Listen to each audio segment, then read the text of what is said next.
В София се съчетават различни етноси и религии. През последните години българската столица става все по-шарена, привличайки като магнит с възможности за по-добър живот много млади хора. Кои са младежите в двумилионна София, които се влюбват независимо от предразсъдъците и разликите между българския и турския тип фамилни отношения? Людмила и Селчук Алипиеви са българо-турско семейство от София.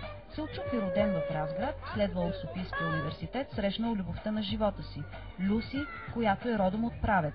Познават се от 11 години, оженили са се преди 5 години, наколкото е и техния син Теоман.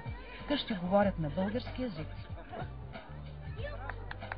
Люси кара Селчук да й помогне да надзърне в неговата култура и традиции. Просто винаги ми обяснявам, че трябва жената да ходи, нали, когато съответно е женена или неженена, така да бъде облечена, че да не предизвиква просто на хората тия сладострастните им мисли. Просто да не предизвиква така сексуално внимание. Грешно разбирането за това, че жените трябва да ходят много затворени, нали, примерно да им се виждат само очите или само да са покрити. Кога е Рамазан, Байрама, там на Рамазан, нали, предния месец, преди точно да стане Байрама, че се спазва един уруч там на пост, който отпреди изгрев слънце и след като залезе слънцето, не се консумира абсолютно нищо, дори и вода. И, например, вечер, че след там залязването на слънцето си има една молитва, която казва ифтар, нали, по-известната в Турция, нали, така всички го наричат. И след този ифтар вече като се прочете и всеки може вече да седне да хапне, като хубавото е първата ти хапка да бъде форма. И турските и българските роднини не одобрявали желанието на Люси и Селчук да се оженят. Затова двамата влюбени предварително взели решение по много въпроси и различия, които биха могли да станат препъни камък на техния брак. Вече мога да направя компромис с името на детето. Нали, ще съм съгласна да носи турско име, обаче да не е от старовремските имена. Е един от вождовете на хуните, на хунското племе. Тя казала, че мога да направя компромиси за така наречения техен обичай за обрязването или сонет. Аз това също така го одобрявам по медицинска гледна точка.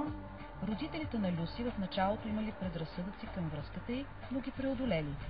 При нас предразсъдъците не са в това, че той е турчин, като етнос, а по-скоро за това, че тяхното възприемане, че след брак при тях много се променят отношенията към жената.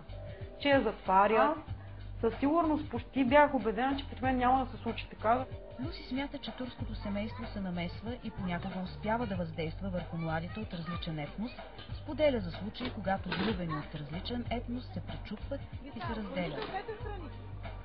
В турското семейство, в семейството има една иерархия, където бащата или таткото е семейният лидер, в който всички се случват. Семейството очакват от детето си да се задуми, но все пак да е близо до семейството.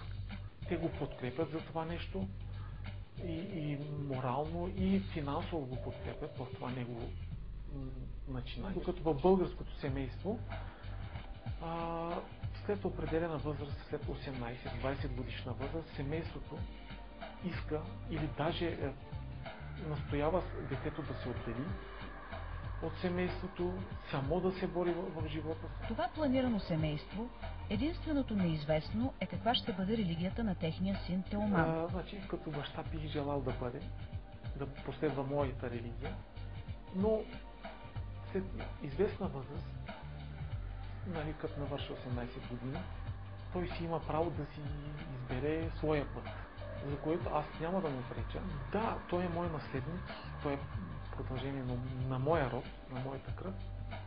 Бих искал да бъде така, да приеме моята религия, да продължи това нещо. Но както казвам, след определено време, след определена възраст, ако нямаш това желание, няма как да го накарам да го направя.